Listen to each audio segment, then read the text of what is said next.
Lugupeetud võõrustaja, head kolleegid üle maailma, mu daamid ja härrad. 5 aastat tagasi korraldas Eesti Euroopa Liidu eesistujariigina Tallinnas kõrgetasemelise konverentsi, et juhtida tähelepanu muldade kestliku majandamise olulisusele. Muld on oluline, sest mullast algab toidujulgeolek. Oma kõne ette valmistades vaatasin tagasi Tallinnas toimunud konverentsi materjalidele ja tuleb tunnistada, et need on jätkuvalt asjakohased ja aktuaalsed. Peatun neist mõnel. Näiteks tõdeti 5 aasta tagusel konverentsil, et Euroopa Liit vajab muldade ja maakasutuse jätkusuutlikkuse tagamiseks siduvamat ja tõhusamat mullapoliitikat.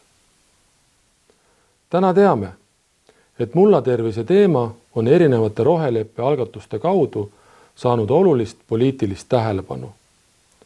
Valminud on Euroopa Liidu uus mullastrateegia, käima on lükatud ambitsioonikas Euroopa mullakokkuleppe ja Euroopa Liidu mullaseirekeskus.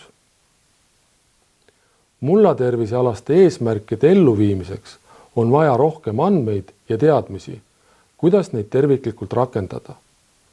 Eesti on loonud süsteemi, kus pea kõiki muldi puudutavaid andmeid on võimalik analüüsida KISS-süsteemi põhiselt. Meil on suure detailsusega digitaalne mullastikukaart 10 000 ja see on suur asi.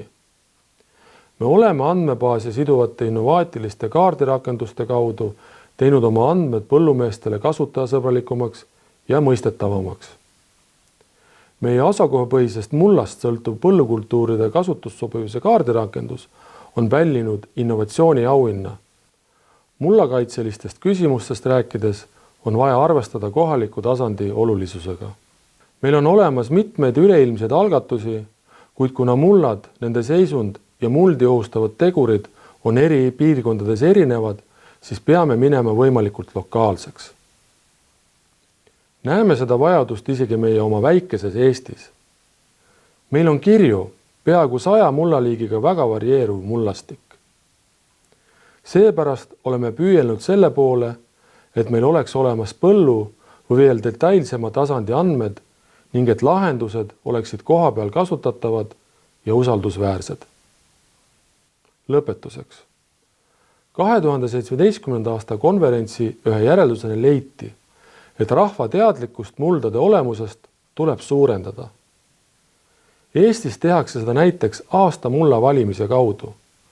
Meie selle aasta mullaks on kuulutatud tugeva inimjõuga tehismuld.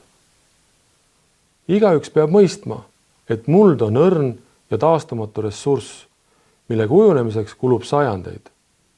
Hoiame seda. Aitäh teile ja edu!